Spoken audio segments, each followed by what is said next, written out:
Sushupti means it is a dreamless state, but there are dimensions of consciousness that you're aware of. The neurological system in the body, if we have a way of monitoring that, I think the entire art of anesthesia could raise to a different level at a very minimum interference. When you disengage with memory, suddenly there is no past, present and future, so there is no time. Because there is no time, there is no space.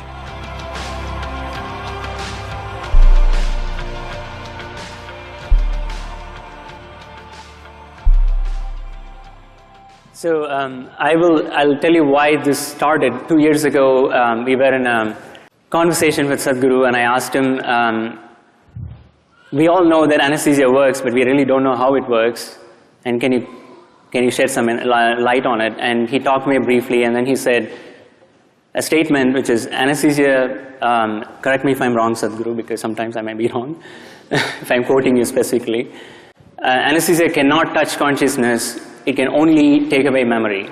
I was blown away by that answer because that's not the way we think consciousness of. And maybe I thought, several days I've had sleepless nights thinking about maybe it's time for us to redefine the term consciousness itself. And having gone through several programs with him, I think I got some glimpses here and there to know that there's much more than what we know of. That's how this started. And so Emery, you are the one who has been doing a lot of work in this area, so you can probably start off telling me what we know now of how anesthesia actually causes loss of consciousness. Okay, so I'll start. And so again, it's a pleasure to share the stage with Sadhguru and with Nico. So, you know, how does anesthesia work? Actually, how many people here had anesthesia? Oh. Great topic, right? Yeah, right. A lot of clients out there. Exactly, right. All right, fantastic. So what happened to you? You know, some people say we turn the brain off, or we make you unconscious, we put you in a coma. But I think so we've tried to really understand what's happened. And we've done this by doing a number of studies in humans as well as in animals. And so I'll just give you the quick back-of-the-envelope way to think about it. When you take the anesthesia drugs, or when they're given to you by the anesthesiologist, the brain isn't turned off.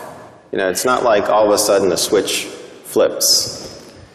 If you look at what happens to the brain, it's actually in a highly dynamic state. It's really, the actual circuits in the brain are oscillating. They're creating waves. And to give you some sense of this, if you look at my hands like this, and they're oscillating now, this is the way your brain is in a normal state of, forgive me, consciousness, right? All right? All right? As I understand it in my little limited way, all right? All right? But then what happens is the drugs take over the circuits, and now the circuits oscillate like this. And as long as you keep the drugs there, they're doing that. Now, what does that mean?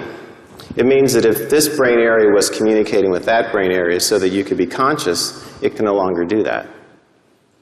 When you turn the drugs off, the brain returns. As long as you keep the drugs on, it does this. It creates these oscillations. It's very much like this YouTube video, which I'm sure some of you have seen, where you have a bridge in Tacoma, Washington. I don't know if you've seen this, the bridge in Tacoma, Washington.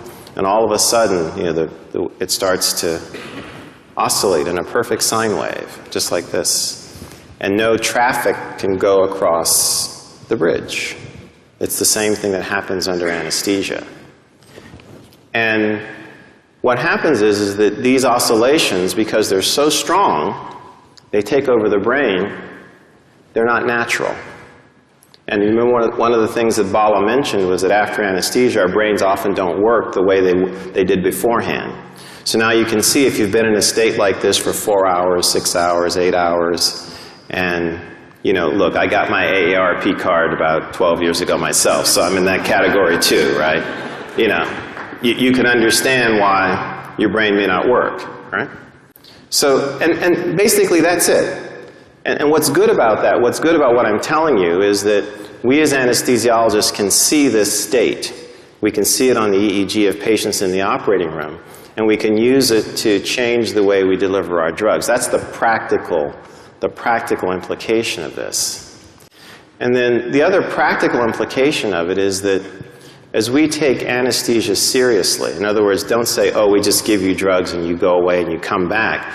As we take it seriously and study it, then we can start interacting with our neurology colleagues and make links between problems that they're working on.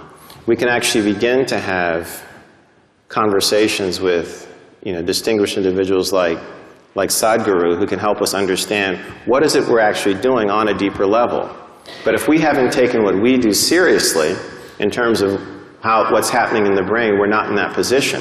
And that's where I'd like to think that we're trying to move the research now to, in other words, use anesthesia, the study of anesthesia, to help us connect with some of these deeper ideas about the brain, the mind, and also consciousness. Emery, do you have any thoughts on that?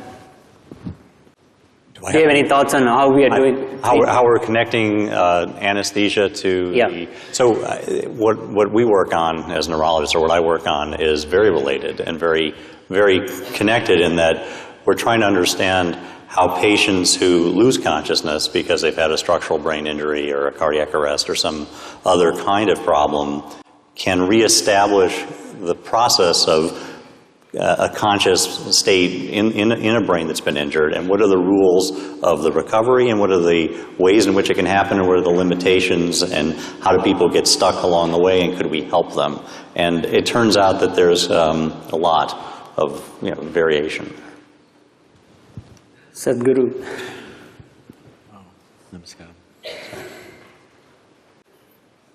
Dr. Brown and Dr. Schiff, highly accomplished doctors in their areas of proficiency, but I'm completely unschooled. So,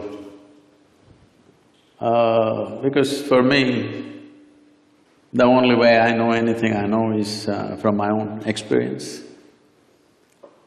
So my language and my expression could be a bit abrasive, or if it seems abrasive, please pardon me because I'm nearly illiterate. So, first of all, the nature of the language that we are speaking, I'm talking about the English language. This language is very good for describing and defining external things, but is very limited when it comes to internal dimensions of many aspects of who we are. So, if we have to use yogic terminology for this, what you're referring to as consciousness is considered as jagriti, that means wakefulness. We do not consider wakefulness as consciousness. Wakefulness is the state of the body, wakefulness is the state of the mind, wakefulness is the state of the bioenergies within us, but that's not consciousness. What you're seeing as physical body, well, one thing I would like to clarify is, we do not look as brain as a very significant aspect, because we see intelligence is right across the system. Generally, in most people's understanding, I believe, a combination of memory and intelligence is considered as mind. Am I right on this? If you take this as a definition, it is a fact that every cell in our body carries millions of fold much more memory than the entire brain can carry.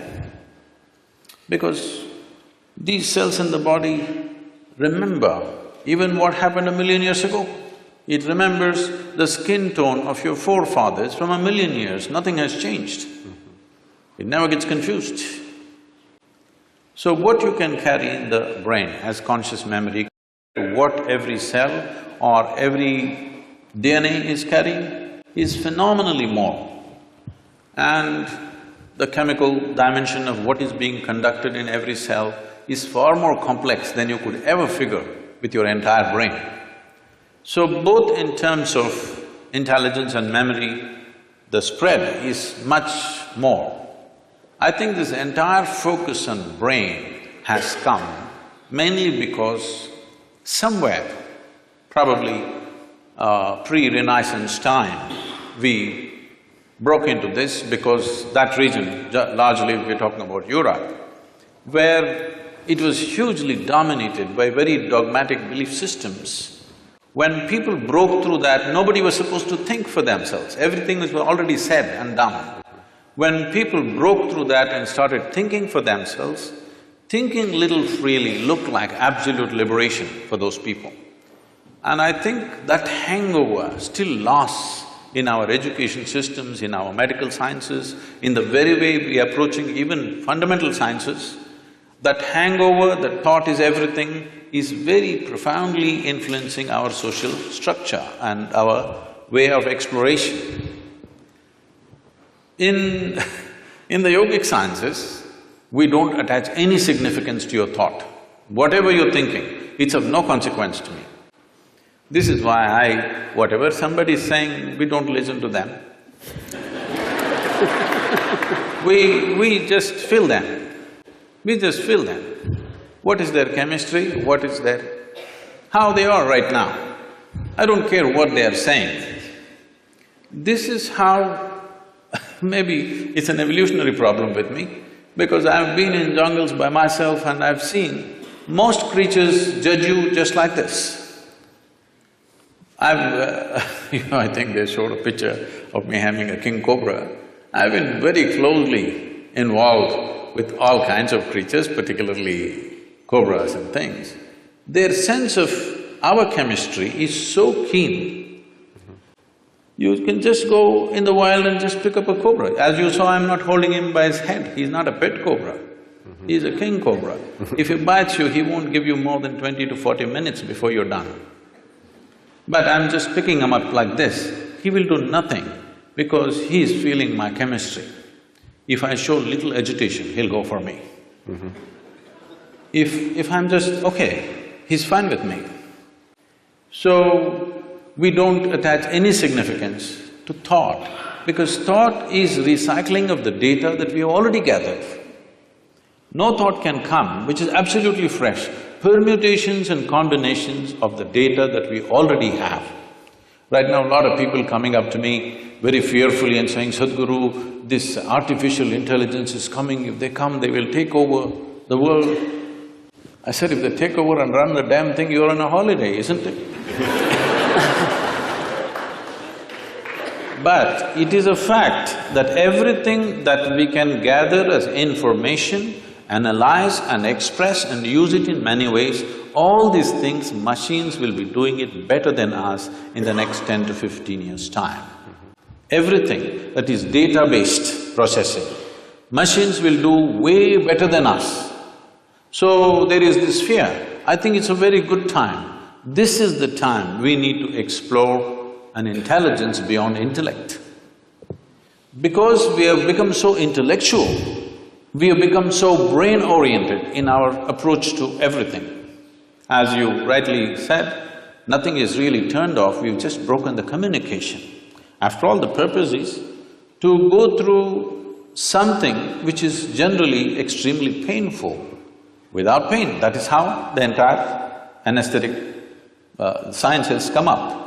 So, you're just breaking the communication and that's not happening, it serves that purpose. So, being wakeful and being conscious are two different things. This is described like this. For wakefulness, we have a word called jagriti.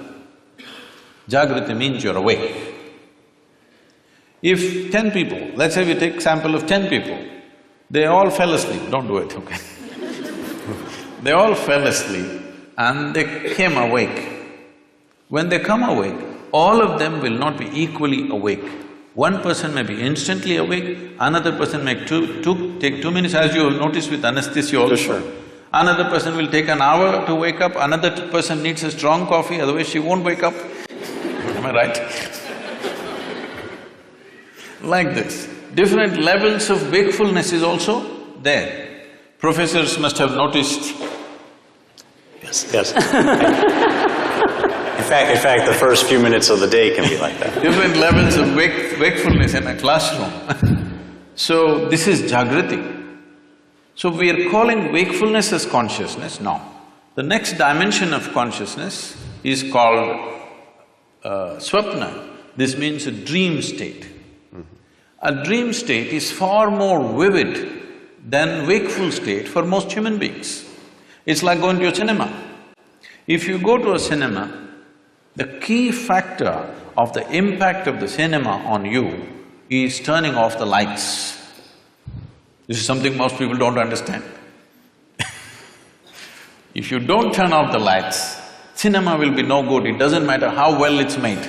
Turn on the lights and watch the cinema, you will see a great cinema becomes nothing. So turning off the lights is important.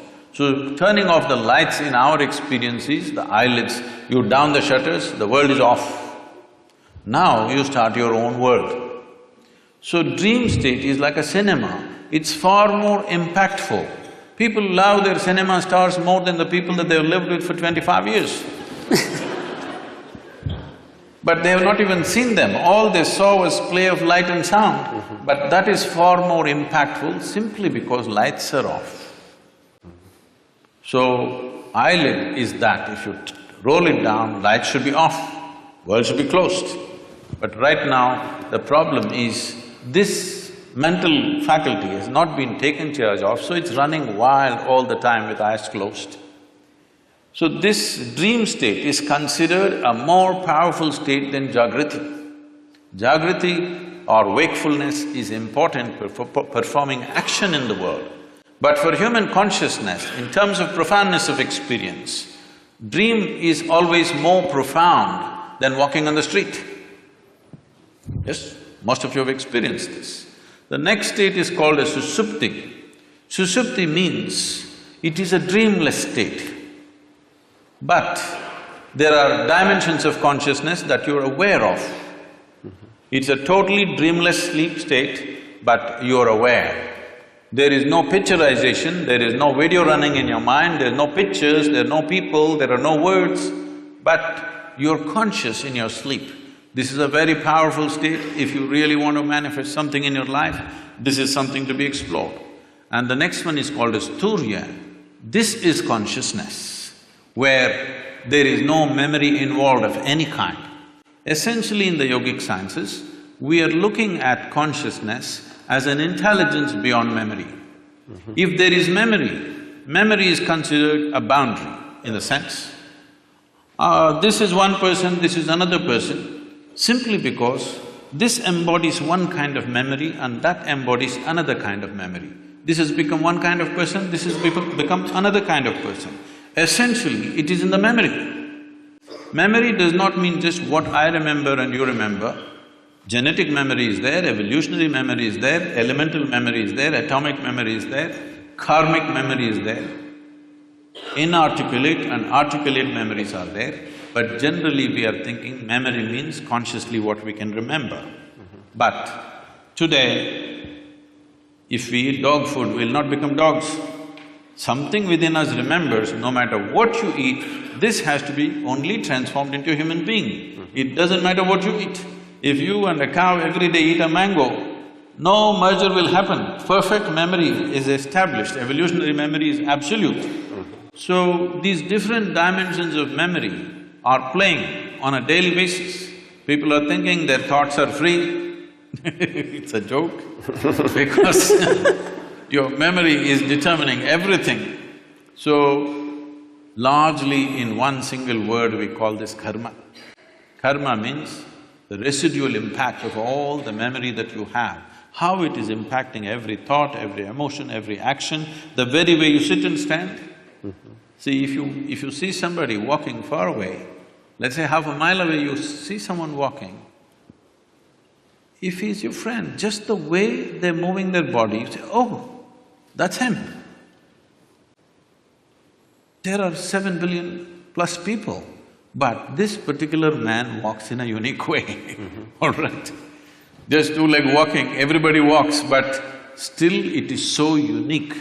So this is what we are referring to as karma, that the residual impact of memory, varieties of memory. We recognize memory as 8 basic forms of memory, which are determining how you are right now. The very way you sit, stand, breathe, understand, perceive life is determined by this memory. But there is an intelligence beyond memory, which we call as turya or chitta. This is consciousness.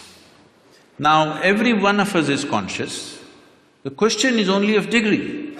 Even a rock is conscious, a dog is conscious, a pig is conscious. The question is only of degree, how conscious. Even among us, how conscious is different from person to person. So, this degree of consciousness determines everything. Now, if we have to give an analogy, what is memory is like, I'm sure every one of us at some stage in our life, I don't know if you're still doing it, we blew soap bubbles. Did you? Hello? Come on, everybody raise their hand for anesthesia. Did you?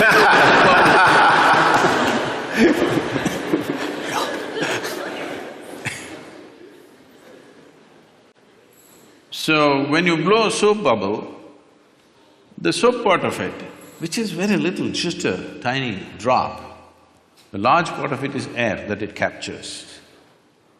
So how big a bubble? When you were children, who can blow the biggest bubble was a big deal. And it's a certain amount of technique. Yes. How you do it. Somebody blew this big bubble, somebody got only this much. So how big a bubble? This bubble is like this. The kind of soap and how it gathers is your memory. It forms it gives it a form. But when the memory bursts, there is no such thing as your air and my air. There is no such thing as your consciousness and my consciousness. There is something called as your body and my body. There is something called as your memory and my memory. There is something called as your intellect and my intellect. But there is nothing called as your consciousness and my consciousness. How much of it did you capture? How big is your bubble will determine the scale of your life. The scale and possibilities of your life are determined by how big a bubble did you blow. Okay.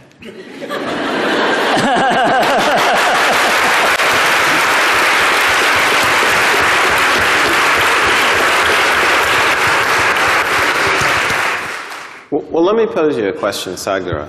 So, we can perhaps work as individuals to, now that I know I take away wakefulness and not consciousness, right? To move towards consciousness. And that's an individual's decision to maybe train in this particular way.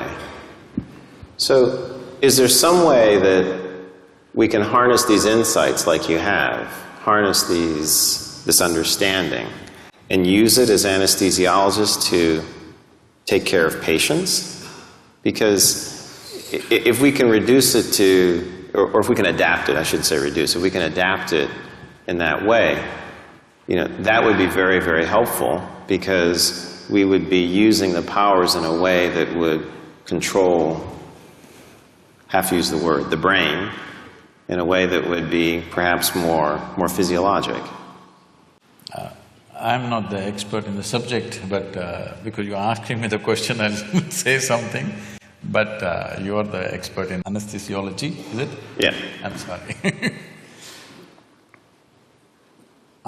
in my simple understanding, anesthesia as a process has come into being in this world, or is existing right now, because there is pain. Pain, when it happens to us, is a bad thing. Nobody wants pain.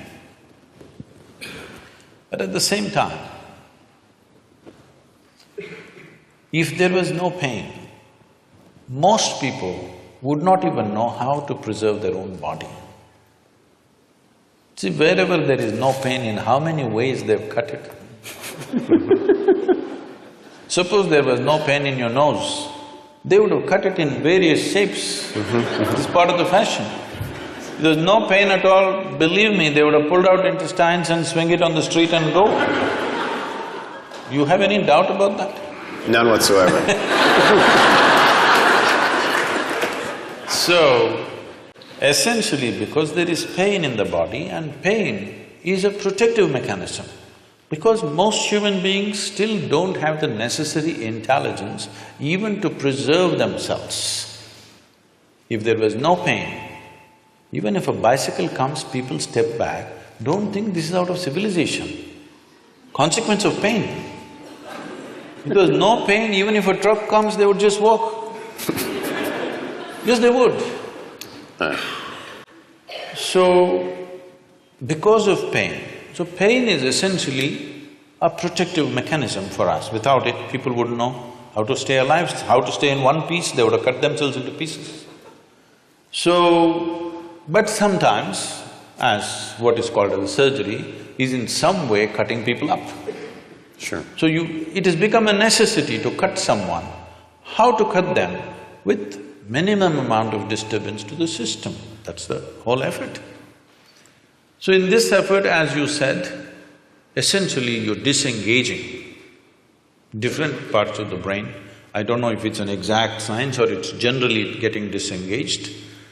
Whichever way, is it getting effectively disengaged that people go through surgeries without even knowing what happened? When something major was done to them, their ribs were opened up and ribcage was opened up, heart was opened up, brain was opened up, they don't even know what happened. Very innocently, they wake up after a day or so, whatever amount of time. So this is anesthesia. How could we use… See, one dimension, because when we were speaking in the room, when you said, essentially, if I'm wrong, please correct me, you're monitoring the physiological systems of heartbeat, blood pressure and temperature, Brain waves. whatever else, the physiological factors. If… I don't know if it's even a possibility, but if you find a way to monitor the neurological system, ignoring the physiological system completely.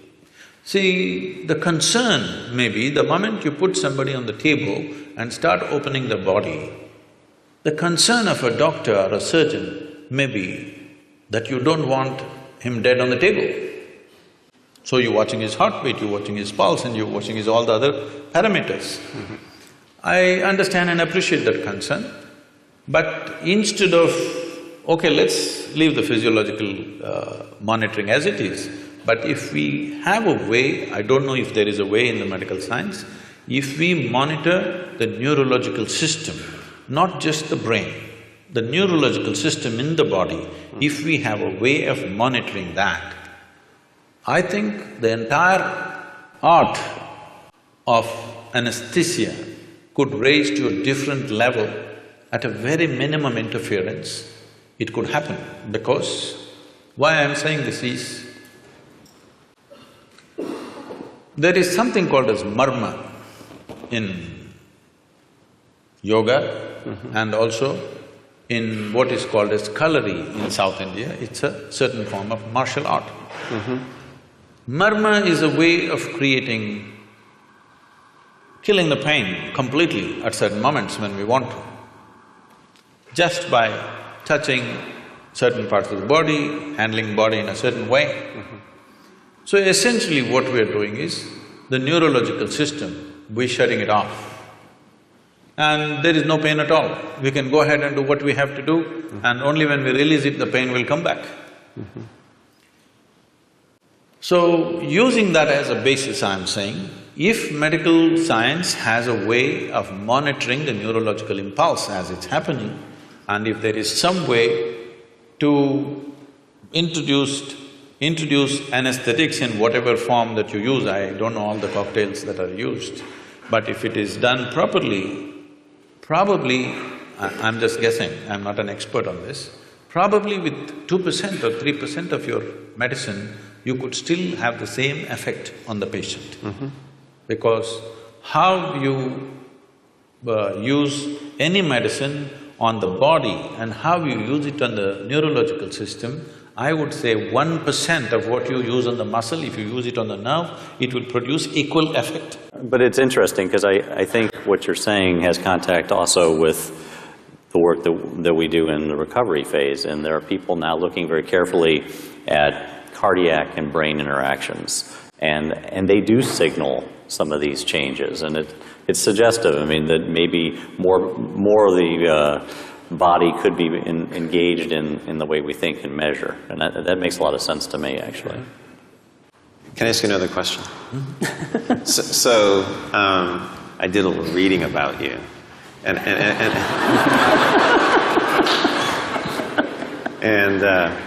he's not as uneducated as he would have you believe. So he's actually quite educated. That's pretty clear. And I was curious because I think it was back in 1982 when you had like your first enlightenment experience, I think. And there's a story here. So you mentioned how it seemed like only 10 or 15 minutes had gone by. But what had happened is that you'd been out in this state for like maybe 4 hours or so when you came to and looked at your watch. The analogy is this is what people under anesthesia report all the time. In other words, they have this sense that no time has passed. You were not around that day.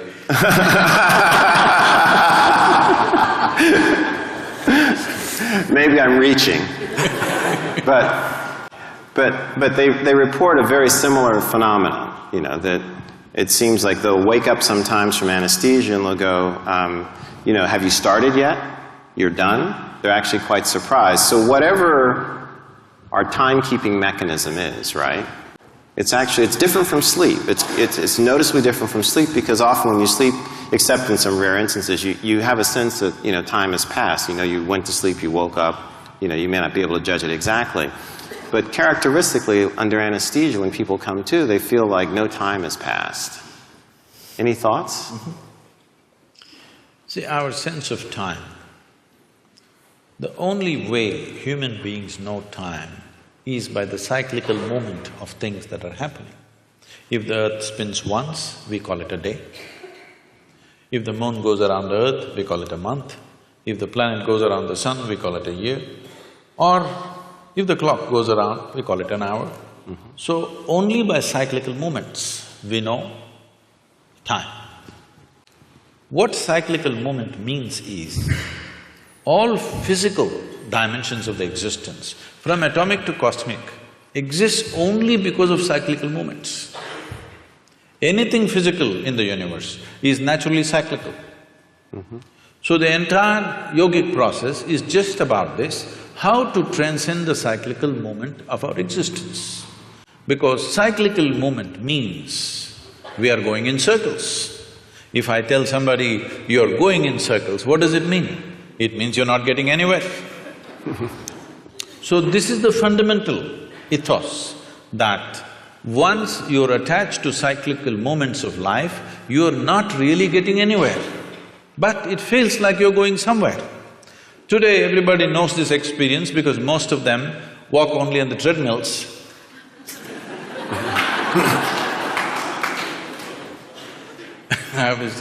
I was in conversation with Ed Bagley, who's an environmentalist, and he said, if somebody from another planet comes here, some aliens come here and see, we drive to the gymnasium and then cycle inside the gymnasium on a stationary bicycle, what will they think? Right. So, cyclical movement signifies physical existence. Mm-hmm. Physical existence, as today fundamental physics is talking about it, forever the yogic sciences have been saying this, it is a minuscule of the larger space. Mm-hmm. It is just some 0.000 some percentage, negligible percentage, all of us together, and the planet and the universe and everything. The physical universe is just way below 1% of the cosmic space. That is true even with the individual atom. Even in the individual atom, the substance is way below 1%. So this minuscule is our engagement. How I see in my experience is, it's only the footprint. We are so engaged with the footprint I have been in the jungles of South India for long periods of time. At one time I was involved in tiger census. So for days on end we followed the tiger's footprints. We saw only the footprint, we have not seen a damn tiger. So till you see the tiger, by footprints, whatever imagination you have, tiger breaks it for you. When he growls at you, it's all gone. All the… you studied the footprint, you thought you understood and how he does things, his behavior, everything you understood by his footprints, how he moves, what he does. But when you see him, all this knowledge you gather vanishes in one moment. Fortunately, he didn't make breakfast out of you, but even just seeing him, everything vanished. So right now, we are just studying the footprint. Consciousness, the remaining 99 point whatever percentage that is there in the atom, that's there in the cosmos, this is consciousness. An atom has captured a minuscule of consciousness. You and me have captured the largest amount compared to any other creature on this planet. That's why we are at the peak of evolution, that we have captured the largest. But time we know only because of our involvement with cyclical movements. Once there is no cyclical movement, or in some way if you get disengaged with the physicality of your existence. When I say physicality, everything that is physical about you is accumulated over a period of time, isn't it? Sure. It's an accumulation. Now, everything that's mental about you is also accumulated, the content, I'm saying. The framework may be there, but the content is all accumulated. What you accumulate cannot be you, isn't it? It can be yours, but it can never be you. So once there is a little disengagement with the physicality of what you have gathered, suddenly there's no sense of time nor space. What is now is then, what is then is now, what is here is there, what is there is here, everything gets like this. It's very beautifully expressed. The Adi Yogi, the first yogi, over 15,000 years ago, he said this. People, his disciples, squeezing him, asking, what is the nature of this existence? Where does the cosmos begin? Where does it end? He laughs at them and says, I can pack your cosmos into a mustard seed.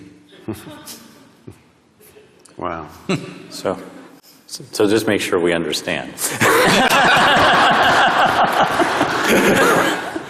If I understand, the experience that you had that Emery's asking about, and perhaps the experience that might not be passed through in memory and language of the patient in anesthesia from this point of view, would be one in which it's outside of time, maybe interior, as it said in the video, but space has sort of a time-like aspect where present and future are in the same distance. Is that kind of a restatement in any way? This could seem contradictory to what is generally believed in fundamental physics. Modern physics is looking at space and time. The yogic sciences look at only time. There's only time, there is no space. Because there is time, there's a consequence of space. Okay. If there was no time, there would be no space. So time is the basic, not space. Space is an illusion that's been created because we are engaged with our physical natures. So if you disengage with your physical nature, suddenly there is no time, so there is no space. So suddenly what is here is there, what is there is here. People think something miraculous has happened, nothing miraculous happened. It is just that you kept your accumulations aside for a moment, that's all. What you accumulated and who you are sat separately. The very basic program, what we're teaching as inner engineering is just this. What we're training people for is, if they sit down here, body's here, what you call as your mind is somewhere else, what is you seems to be little away. Once there is a little space between you and your body, between you and your mind, suddenly there is no time. Once there is no time, there is no space, there is no possibility of space. This needs to be understood. We have a common word both for time and space. We call it kala. Kala means time. Kala also means emptiness. So emptiness means space. So this hall is empty, that means there is space here. We say when the hall is full, we say there is no space here, that's what we mean in a simplistic way. But the same word is employed both for time and space because space is bred by the time. If there is no time, there is no space. Right now we are understanding time as cyclical movements. So we are looking at time in two different dimensions, kala and mahakala, the greater time. The greater time has no cyclical movements. Cyclical movement is because of physical nature. Because of physical nature, there is time in terms of birth and death, in terms of initiation and expiry of everything that happens. Every atom, every electron, every proton, somewhere has an age. Even the very planets and the solar system and the sun has an age. Sometime it is begun and sometime it's going to end. Whether it's going to be a bang or it peters out is is something we can debate. Sure. But physicality is not perpetual. It begins and ends. Because of that, we are looking at time in that sense. But there is time beyond cyclical nature. This we call mahakala. Is there some logical way of explaining it? No. It is just that when you disengage with physical nature, which is the main purpose of yoga, because otherwise, when you engage with your physical nature, you engage with your memory. Your body is just memory, variety of memory. 8 different dimensions we are talking, whether we see 8 or 4 or 1, it doesn't matter. This has taken a particular form only because of memory. It is functioning in a particular way only because of memory. So when we disengage with physical form, we are disengaging with memory absolutely. When you disengage with memory, suddenly there is no past, present and future, so there is no time. Because there is no time, there is no space, there is no distance, there is no possibility of this and that. Since I have you here… I'm yours. No, thank you. Professor Sir. No.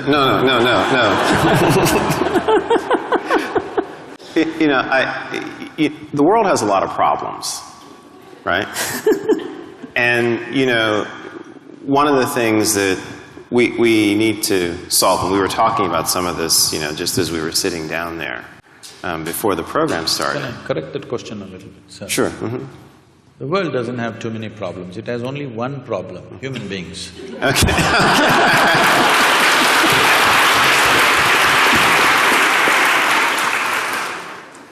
So if we could focus on that one issue. All right.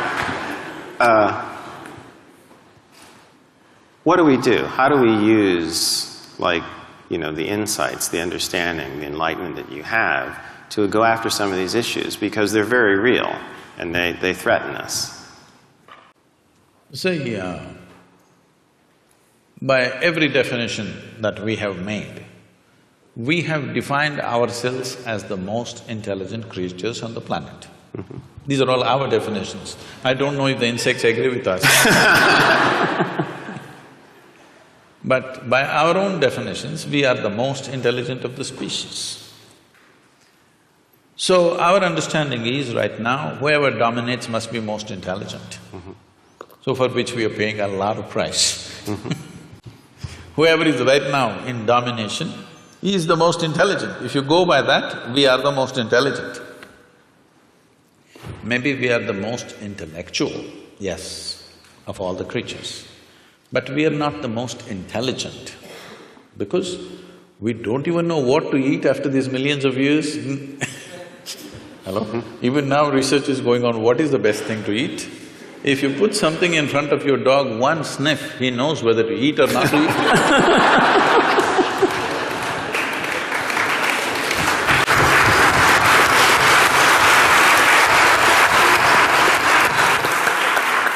So this is mainly because this is a new happening. This cerebral activity is a new happening. We're a bit too excited. Just like, people are all engaged with their smartphones all the time. They're walking like this everywhere. They're not looking at the sunrise, even that they look in the phone screen. They look at the whole cosmos in their phone screen. Because the instrument is new. Next generation may not even look at it, probably. Right now it's new, everybody is engaged with it and they're calling it a smartphone.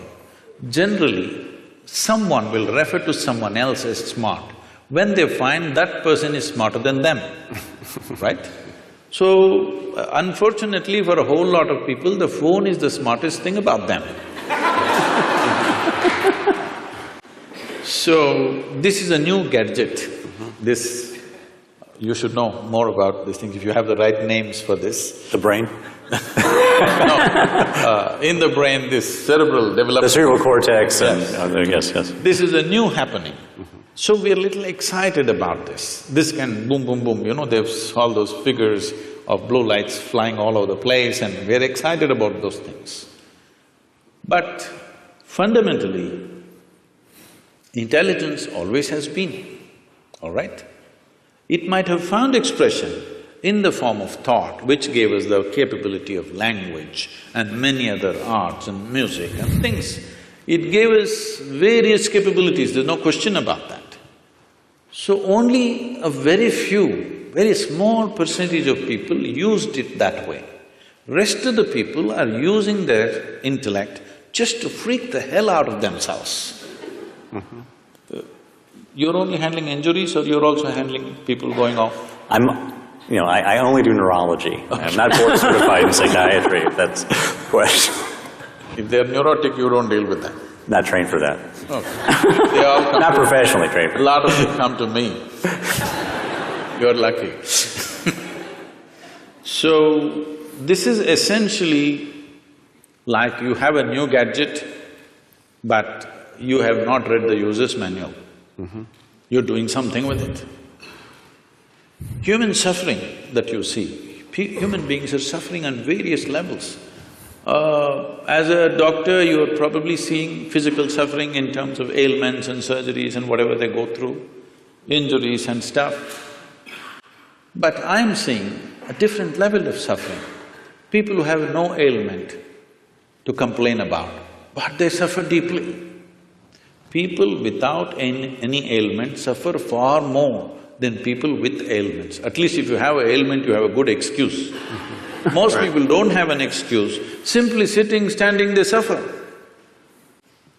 Everybody has found a reason. Why? Well, somebody is suffering because they are poor, they're suffering their poverty. You make them rich, they'll suffer the taxes. They're not educated, they couldn't get into the school, they will suffer. Get them into the school, you've seen them suffering here. To the best school, they will get in and suffer. They're not married, they suffer, get them married.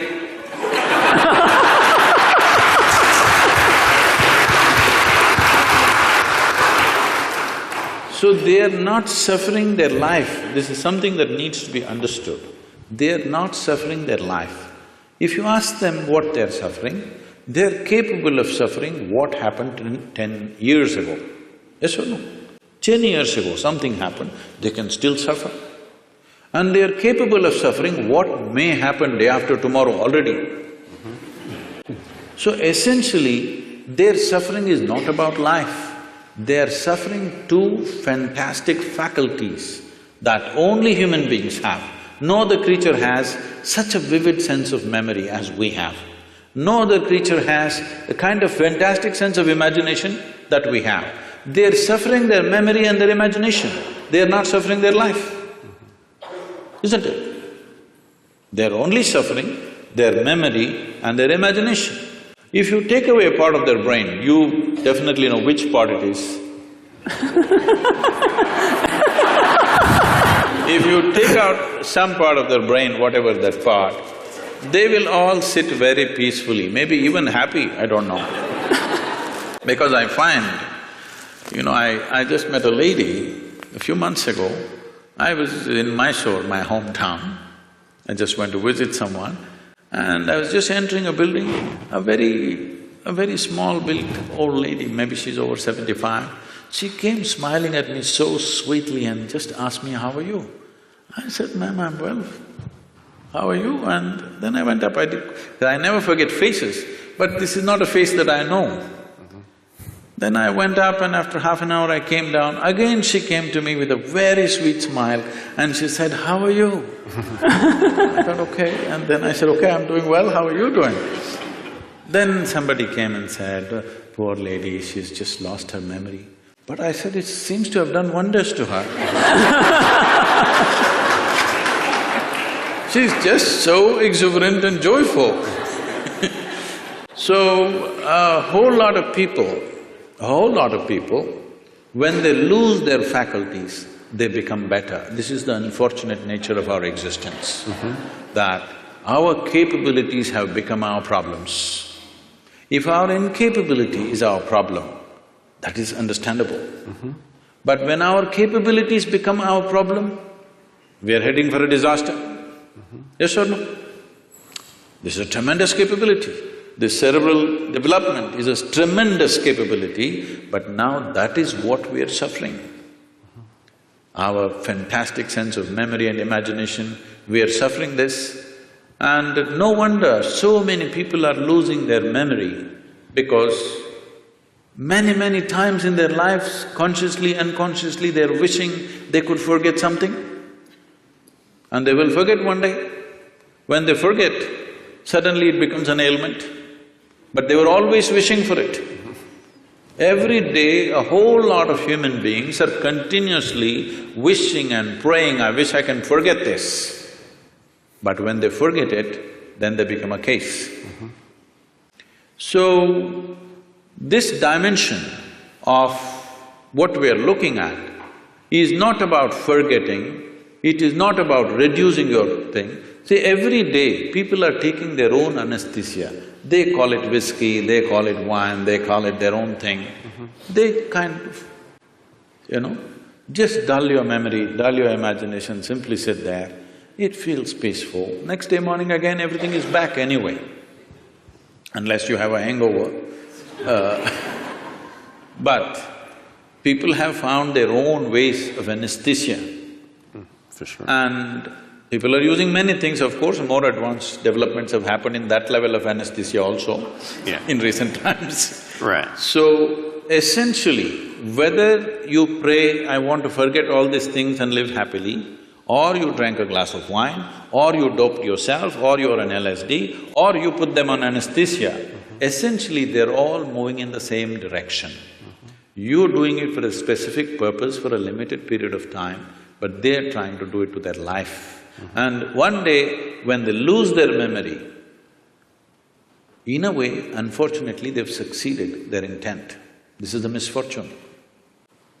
Because people are driving themselves towards that. People are trying to think, today in the world, people think there is something called as sanity and insanity. There's no real line there. It's a line that you manage by yourself, with your own discipline and your own perception. Is there really a line called sanity and insanity? Tell me. Is there? See now, it's like this. What you think is normal, somebody else thinks is crazy. Is it not happening all the time? Older generation thinks younger generation is crazy. Younger generation thinks old people had for sure lost their marbles. Everybody is making these judgments. One culture thinks another culture is crazy. So, it is just a line that we artificially create and manage, because we know if we cross that, we will not be able to control ourselves. Even when people get angry, the term that they use is yours always, I'm getting mad, so they know it.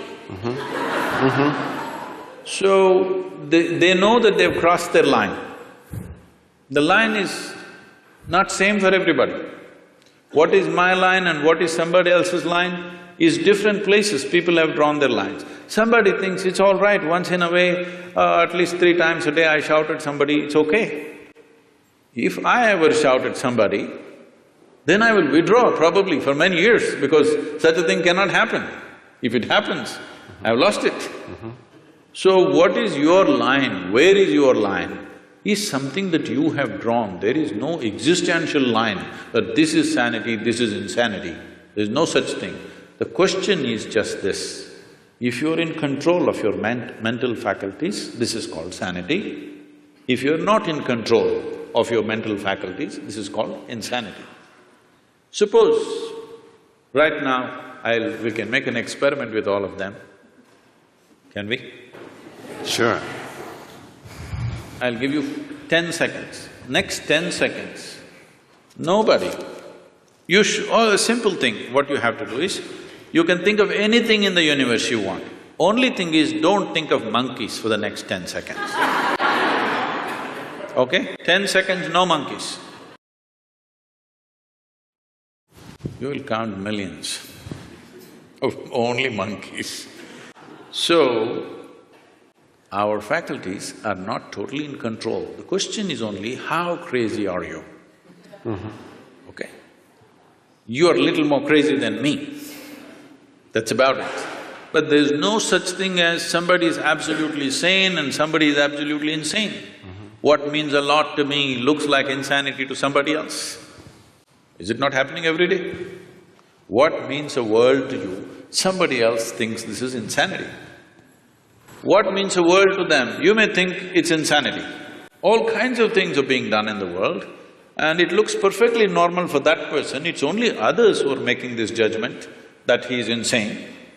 Only thing is, if what is out of control goes to a point where it causes active harm to himself or to people around him, then we are diagnosing him as totally insane. But there has to be some sort of agreement, and I'll just call it that, so that we can have a functional social structure, right? So, you're saying sanity is a social thing.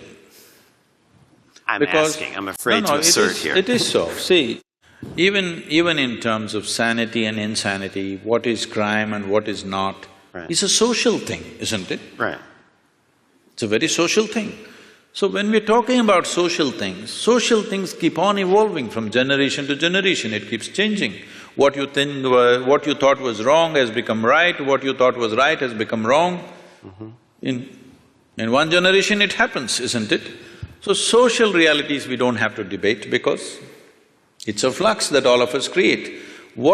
It's generally called culture. Culture is not something that dropped upon us.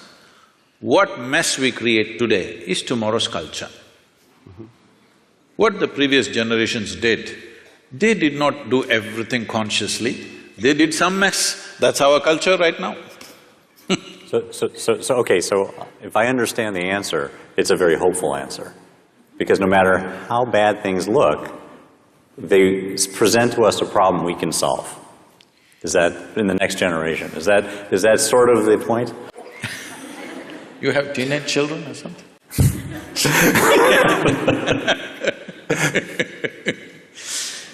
I'm not trying to define that. All I'm saying is do what you want, you cannot define this because as you said, it's a social process. Social process, today we are democratic countries, so it's decided by the majority as to what is right. What majority decides may not always be a perfect solution, but we have agreed that if the majority says this, we do that, right or wrong.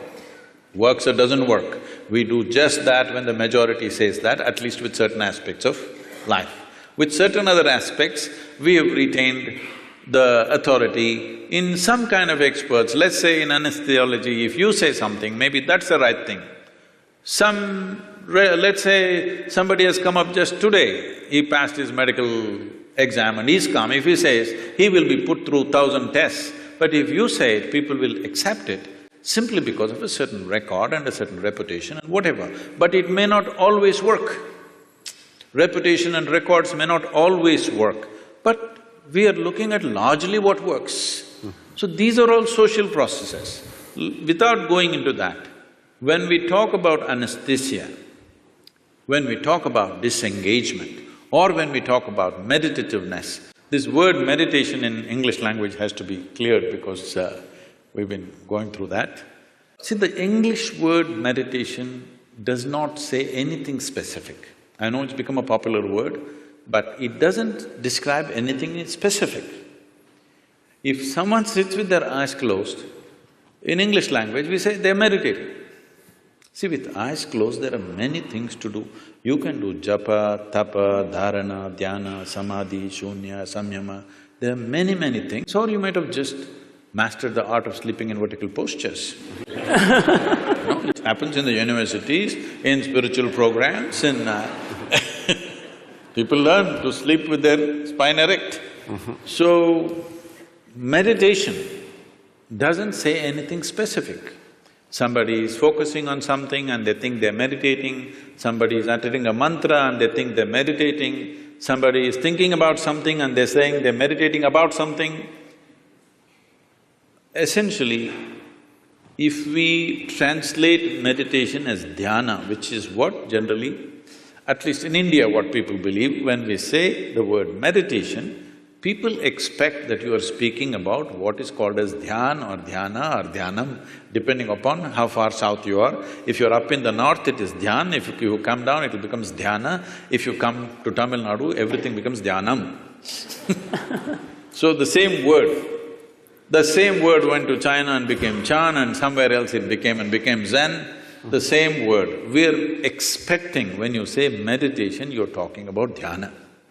If that is so, what dhyana means is, if you sit here, there is a clear space between what is you and what is not you. In the sense, what is you and what you accumulated. Body you accumulated, content of the mind you accumulated. If there is a little separation between these two, if you can maintain that awareness, now we say you're in dhyana. So this is meditativeness. This is not something that you can ever do. If you create the right conditions, this will happen as a consequence. It is like flowers in a plant. If you go sit in your garden and do flower meditation, flowers are not going to come. If you want flowers, you need to handle the soil, manure, water, sunlight. If you do these right things, flowers will happen. Well, the soil doesn't look like a flower, manure doesn't smell like a flower, water or sunlight doesn't feel like a flower, but only if you do those things right, this will happen. If you're… right now, this whole thing has become convoluted because we have become such a goal-oriented society. That means we are interested in the consequence, we are not interested in the process.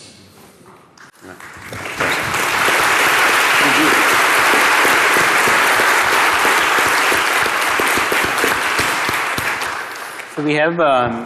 we'll move on to the question answers for the audience and also the researchers here. We began this conversation with a discussion of levels of consciousness of… maybe I'm taking us down to a lower level that befits my character. But I'm wondering, one of the things Dr. Schiff you asked is, as people are recovering from certain kinds of processes, maybe they're entering different states of consciousness that science has not yet, learned about. I'm wondering if that theory is necessary because we know about the plasticity of the brain. I think Baki Rita, is that the gentleman who talks about plasticity of the brain and extraordinary things that the brain can do to recover functions in different parts as it's damaged. That's one, and maybe that's a more technical question. I have a larger question for Sadhguru. You spoke very eloquently about memory, intellection, asking us to put those aside. And I'm trying to understand exactly what you mean because I haven't caught it, I'm sorry to say, because it seems to me those are the unique or extraordinary things about us as human beings, right? The fact that we have this historical memory going back to Mesopotamia and beyond, in India, thousands of years, and also as individual human beings, and intellection, which allows us to build spaceships in addition to sit here and listen to you. So I'm not quite sure how you mean for us to leave those aside or place less value on them. I did not talk about devaluing them or leaving them aside. What do you think? Is this planet round or flat? I suspect it's quite round. Really? You suspect it's round? You're not sure? No, yes, I'm sure. It is round, in fact. In fact, I think that is how matter has to collect around gravity. No, don't go there. Gravity is another thing. But today we know it is round. Though, if I walk up and down this place, in my experience it feels flat. But we know it is round. We debated this for thousands of years, all right? But we couldn't figure it. But it became very clear to us only when we took off.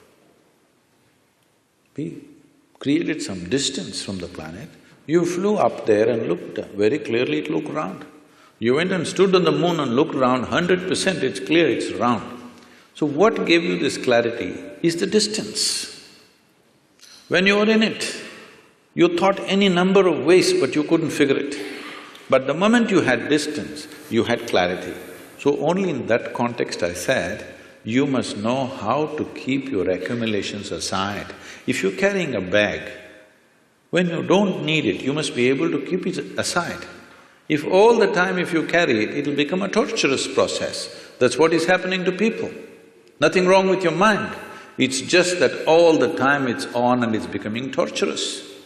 Not knowing how to do, they're sozzling it out with alcohol or drug or something else. Essentially, they are unable to bear the activity of their own mind, isn't it? If they could keep this bag aside for some time, all we have accumulated, it would be nice. You won't lose it, because nobody's going to pick it up and go.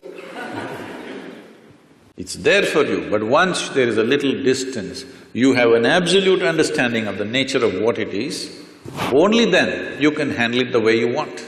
Right now, you're handling both your body and mind accidentally, accidentally. When you do things accidentally, anxiety is normal, and that's what is happening. Because everything is accidental. Because there's no clarity about anything.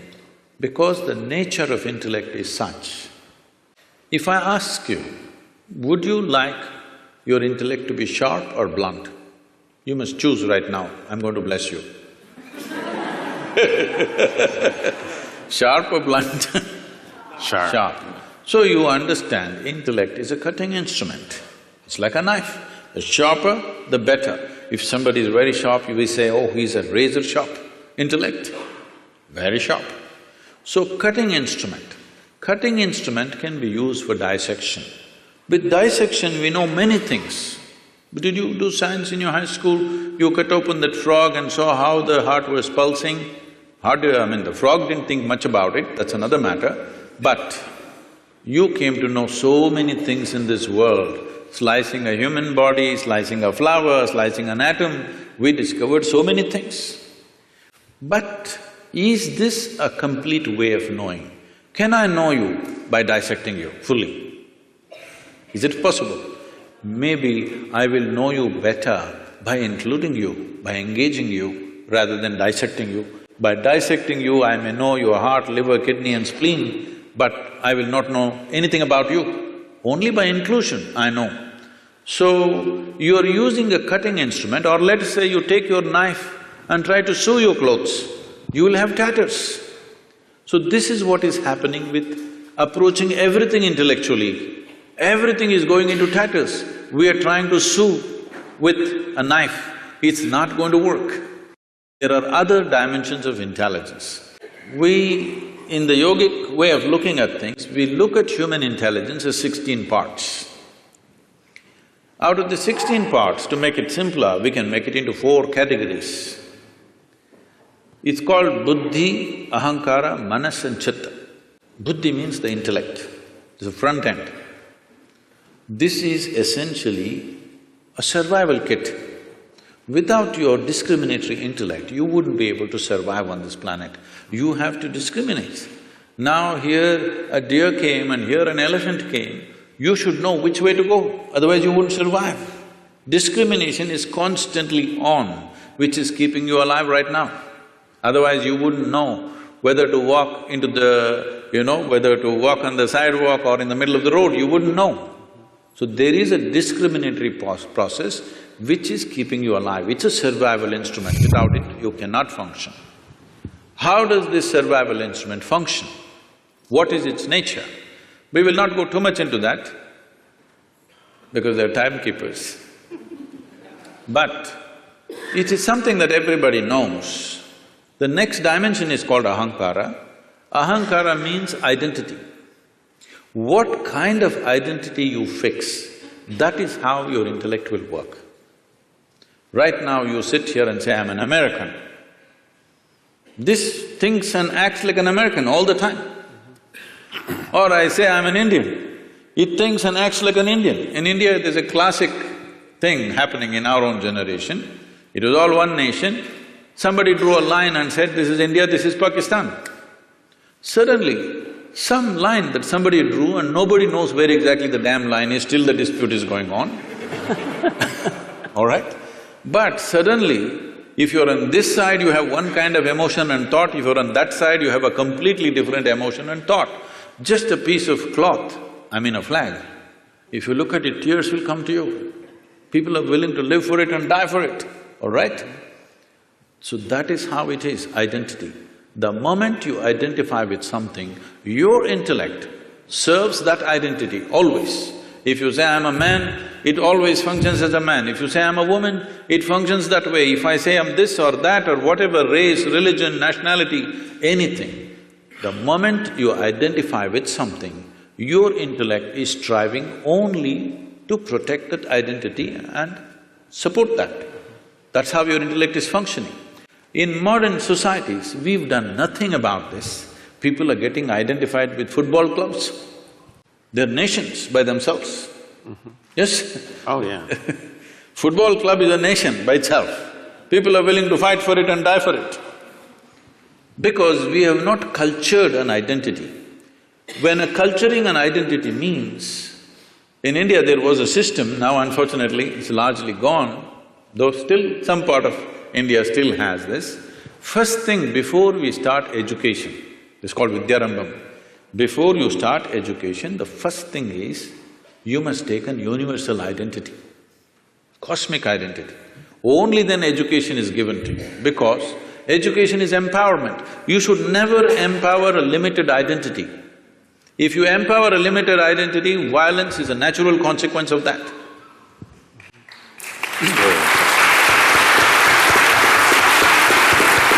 So, just tell me, what is it that we are fighting for on this planet?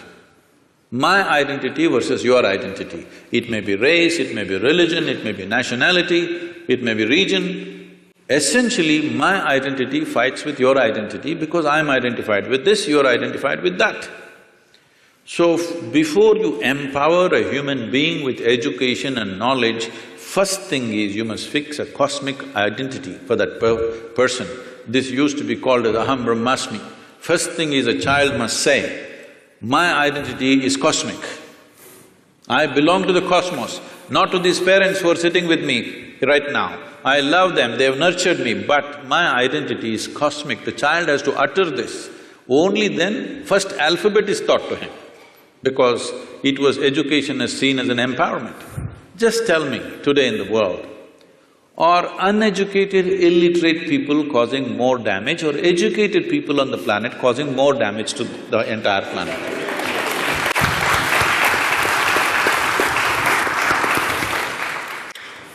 So, it is just unfortunately, empowerment is happening without fixing the identity. With my limited identity, if I study all kinds of nuclear science, what am I going to do? I'm going to bomb you, that's all I'm going to do to you. What else will I do to you? That's all I will do to you because this is my identity. You stand against me, suddenly I have to do something about that. So whatever capability I have, I'm going to use it. That's what is happening. So identities have not at all been worked at, that's a big problem. But intellect functions according to your identity. If you have to continue the analogy, intellect is like a knife. Is a knife, suppose we don't give a knife to a child's hand. Why? Knife is not dangerous. Child's hand is not steady, that is the problem, isn't it? You are in the surgery rooms all the time. Tell me on this planet, are knives taking more lives or making more lives? Hello? Really, it's taking more lives? Are you a surgeon? It is making more lives, both in the kitchen and the surgery table, it's making many lives. Here and there in an irresponsible hand, it's taking a life, isn't it? Sure. Knife is not dangerous, it is the hand, it is the identity which makes the knife dangerous. If there is no knife, just with the hand we will kill. Yes or no? Sure. So the third dimension of intelligence is called as manas. This manas is the silo of memory, which we were talking about, 8 different dimensions of memory: elemental memory, atomic memory, evolutionary memory, genetic memory, karmic memory, inarticulate memory, articulate memory and conscious memory. 8 dimensions of memory, everything that's happened from the beginning of creation here on this planet, from amoeba to now, everything, the memory of it is there in the body in some form. And every day you're using this memory in an unconscious way. You're using this memory, otherwise if you forget one day, suddenly you may start going like a reptile. No, it remembers the entire evolutionary process. And do not underestimate this. Now that you also said the planet is round, a simple thing with 2 legs, to walk on a damn round planet which is spinning is not an easy thing. Do you know how much is involved? The physics of it is very, very super complex.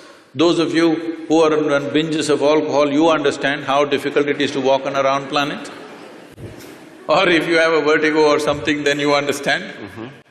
Because it's a very, very complex process to walk on a round planet which is spinning. But we are doing it effortlessly because of this evolution. It's not a simple thing. Moving from 4 legs to 2 legs is not a small development. A whole lot of neurological development has happened. Only because of that we are able to walk on 2 legs. So now this memory is acting all the time, and the access point is the identity. How you are identified, that is how you choose the memory. Whatever kind of memory, both of us may have same kind of memory, but if I am identified one way and he is identified another way, we will choose memory differently, organize memory differently and act differently.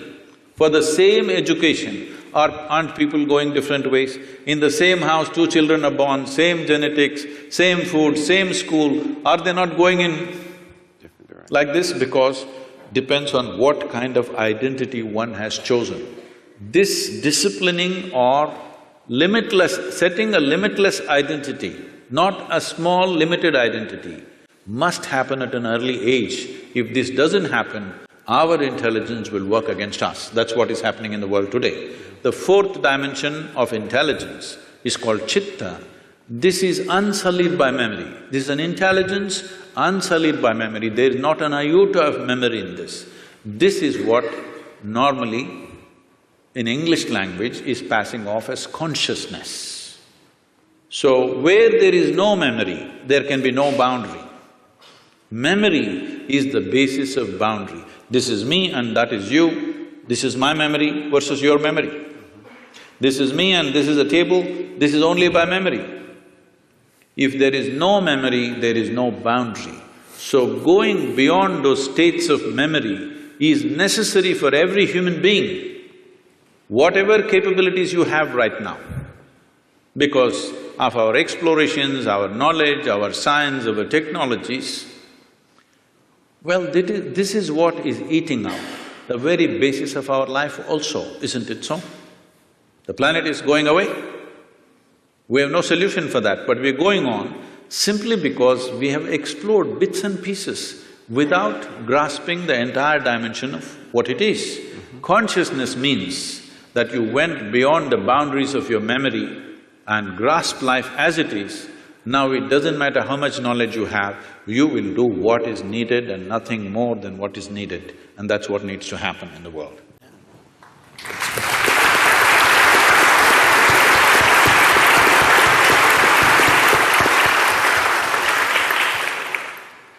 So I want to hear about your thoughts on near-life-death experience. A lot of people have, in surgery, said that, middle of the surgery they could come out and see what's happening, see the conversation, what the doctor is doing. So just a thought, do people really die at the time, or they reach some moksha or heaven, come back? Near death? You mean near death? Yes, you near said death. near life, so I was wondering what…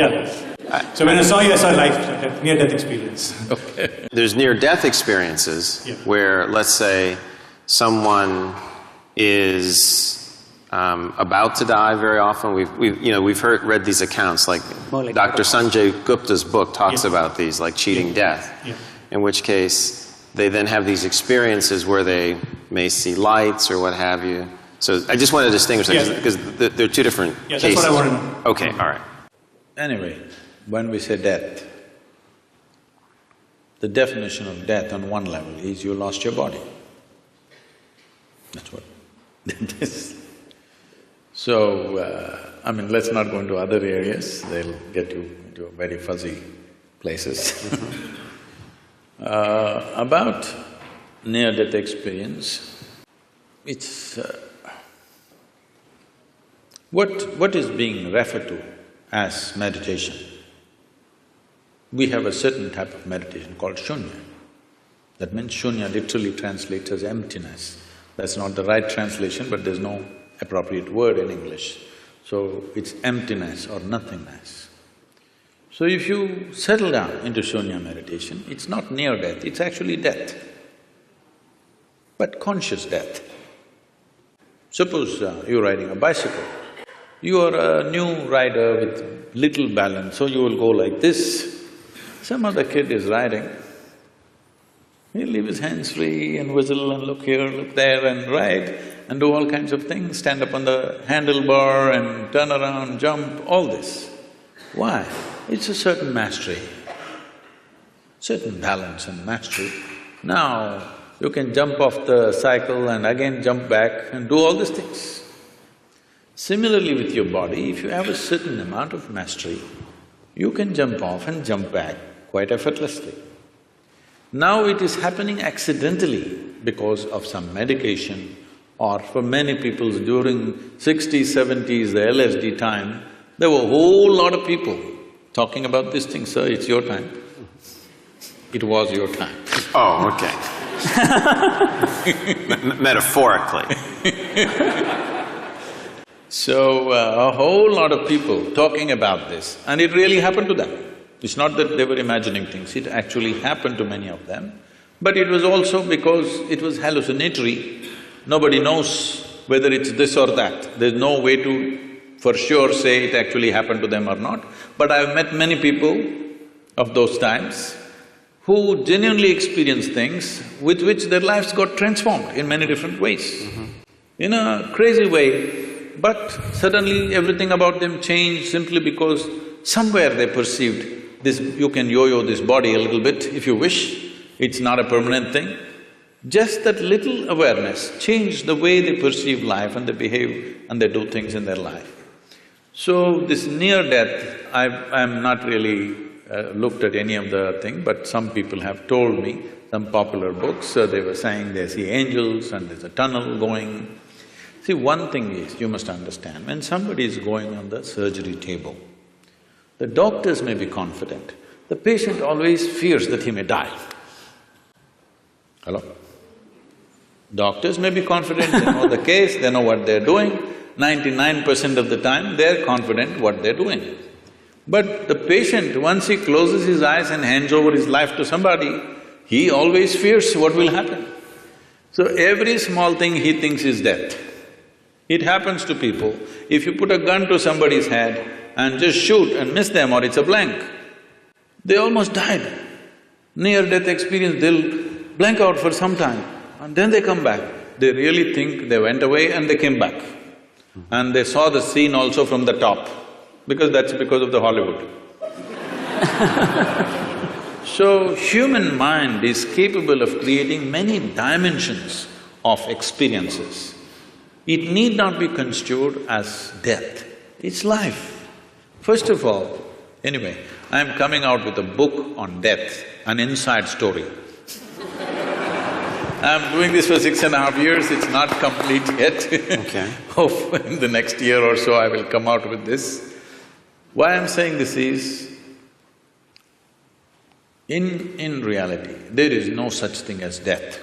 It's life, life and life alone, moving from one dimension to another, another dimension to another. So if I lose one dimension, it looks like that is dead. Right now, it is a medical fact that they say approximately every fortnight, you're losing 7 kilograms of your existing body and something new has come in 1 fortnight.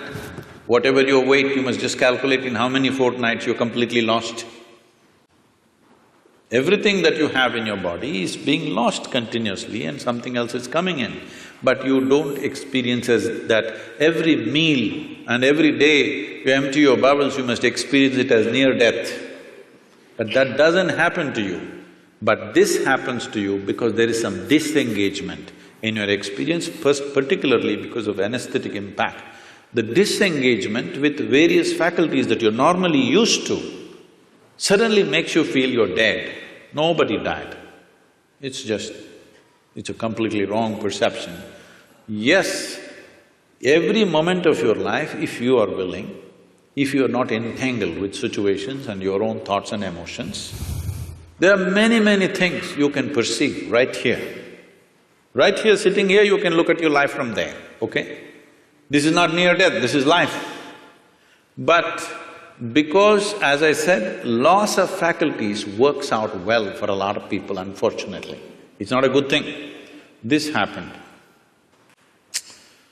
A man met a close friend of his that he knew very well when they were in the university together, after 25 years break. So he invited home for dinner, he went, and being an Indian household, the wife was serving and these two men were eating. And every time he wanted to ask for something from his wife, he said, my honey, my sweetie pie, my boo-boo-boo, my koko-koo, my bulbul, and whatever else, your Tamil, so my tangam and my chuchu, all those things. So after the dinner was over, the friend was leaving and he said, you are having an amazing life, aren't you? I'm married with my wife for 15 years, we can't even look at each other's face. The way, the endearments you're showering upon your wife is truly fantastic. I said, what are you talking about? He said, you called her bulbul, you called her tangam, you called her this. I said, oh man, I forgot her name 7 years ago.